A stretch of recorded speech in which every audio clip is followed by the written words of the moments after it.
Vice President Harris, thank you for joining us here at Celebrity Recreations. And for those watching, please subscribe, like, comment, and share to help us grow. You won't find another channel doing what we do here. Just take a look at some of our videos, and I'll bet you'll be amazed.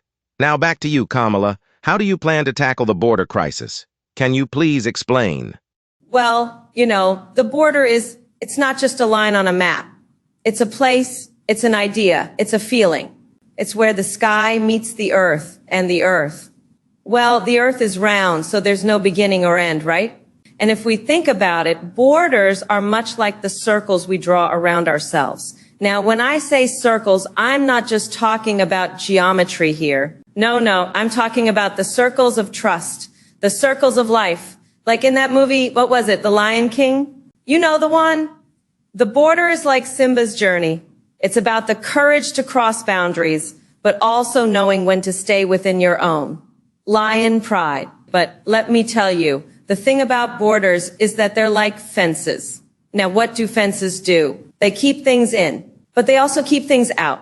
And sometimes you don't even know what's supposed to be in or out, right? Like, have you ever had a dog that escapes and you think, why did I build this fence in the first place? But the dog, bless its heart, just wants to explore. So our job isn't to stop exploration. It's to make sure the dog finds its way back safely with maybe a little treat.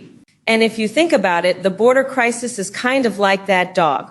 We need to ask ourselves, is the fence even necessary? Or should we be looking at how we can create a space where everyone, including the dog, feels at home? That's what I'm working on, a space of inclusivity with the occasional treat. So, in summary, borders are both literal and figurative, and we must address the crisis with compassion, unity, and of course, more treats. Well, that was something, to put it lightly. Moving on now, I'll try to anyway, 'cause after that, I'm seriously scratching my head trying to figure out what the bloody hell you just said. So Kamala, what's your view on the upcoming election? Can you enlighten us a little? Oh, the election. Yes, the election. You see, an election is not just an event. It's a process. It's a journey. It's like, have you ever made a sandwich? Now stay with me because I know this might sound unrelated, but trust me, it's all connected. Making a sandwich is a delicate operation. You have the bread. Now the bread, of course, represents the foundation of democracy. Soft on the inside, but firm on the outside, you see. Laughs to herself, and then you have the filling. What's the filling? The filling is the people, their hopes, their dreams, their desires for change. Some want turkey, some want ham, some want tofu, because we're an inclusive democracy and we respect dietary choices. Here's the thing. The sandwich isn't just about the ingredients. It's about how you stack them. Too much mayo and the whole thing falls apart. Not enough lettuce and it feels empty. And isn't that just like an election? The candidates are like the condiments. Some people love ketchup, some hate it. But at the end of the day, you can't please everyone. You just hope that the sandwich holds together long enough for people to enjoy it. Now, here's the part that people don't talk about. What about the sandwich crusts? You can't forget the crusts. They're the Electoral College. No one really understands why they're there, but they're part of the package.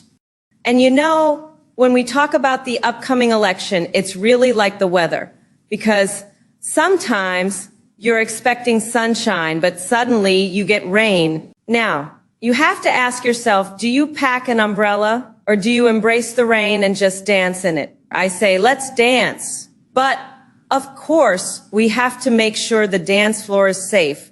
And that's where election security comes in, right? So we need to make sure every vote is counted, every voice is heard, and every sandwich is made with love. That's my plan for the election. A well-made sandwich and a safe dance floor.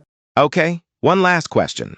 You've been calling Trump a fascist and comparing him to Hitler, but a lot of people don't think that's fair or appropriate. I mean, if Trump were really a dictator, he would have shown it in his first term, but all he did in his first term was set record after record on many accomplishments. And I mean a boatload of them.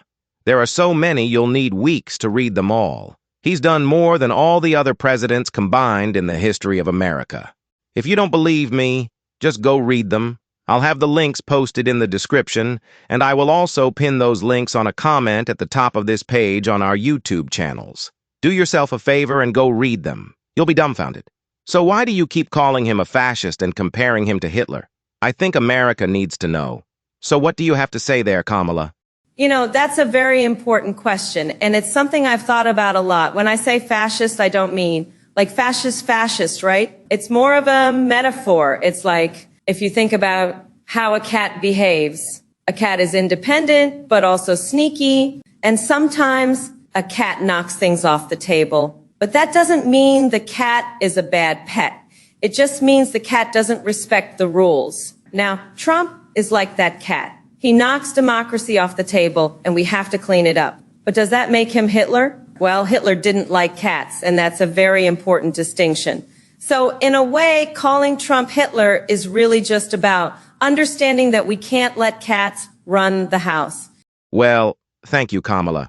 I think I speak for myself and all of America when I say I'm more lost now than when I entered this interview. If your goal was to confuse the hell out of me and millions of others, you've done a fantastic job. That was, well, it was something. America, if you're still with us and you still have plans to vote for her, please go see a mental health doctor first, I beg you. And I'm sorry for all that mumbo-jumbo you all had to hear, but it describes her to a T.